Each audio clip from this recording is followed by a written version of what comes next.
ঘুম থেকে উঠে বাগানে গিয়ে দেখি সজনা ফুল গাছের তলায় সজনা ফুল পড়ে বিছিয়ে আছে। যেহেতু আগের দিনকে বৃষ্টি হয়েছিল, বছরের প্রথম বৃষ্টি, আর সেই বৃষ্টির কারণে গাছ থেকে সব সজনা ফুল ঝরে ঝরে পড়ে গিয়েছে। তো দেখো এই সজনা গাছের কত ফুল এখানে পড়ে বিছিয়ে আছে। তো আমি সজনা ফুলগুলো কুড়িয়ে নিয়েছিলাম, কারণ সজনা ফুলের চপ করবো বলে। দেখো এখানে কতটা সজনা ফুল কুড়িয়ে নিয়েছি, পুরো এক ডেকসি সজনা ফুল কুড়িয়েছি। সজনা ফুলের বড়া খেতে না ভালো লাগে, আমি কোনো দিন খাইনি, কিন্তু আজকে ভাবলাম করে দেখবো কেমন লাগে। তো সেই কারণে এখানে সজনা ফুলগুলো সব কুড়িয়ে নিয়েছিলাম। সজনা ফুলগুলো কুড়িয়ে নেওয়ার পর তারপরে এখানে ভালো করে সজনা ফুলটাকে ভালো করে ধুয়ে নিয়েছিলাম। অনেকবার ভালো করে ধুয়ে নিতে হবে, কারণ যেহেতু বালি থাকে তো সেই কারণে একটু ভালো করে ধুয়ে নিতে হবে।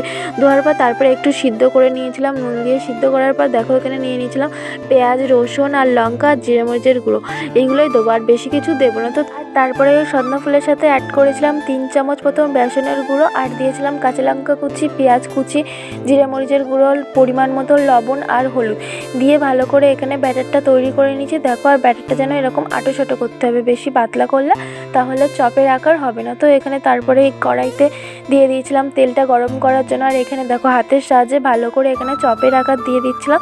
তোমরা চাইলে তোমরা যে কোনো শেপ দিতে পারো, আমার এরকম শেপ ভালো লাগে বলে আমি এমন দিয়েছি। আর এরকম দিলে বেশ ভাজাটা ভালোও হয়, কাঁচা থাকে না, তো সেই কারণেই এরকম দিয়েছি।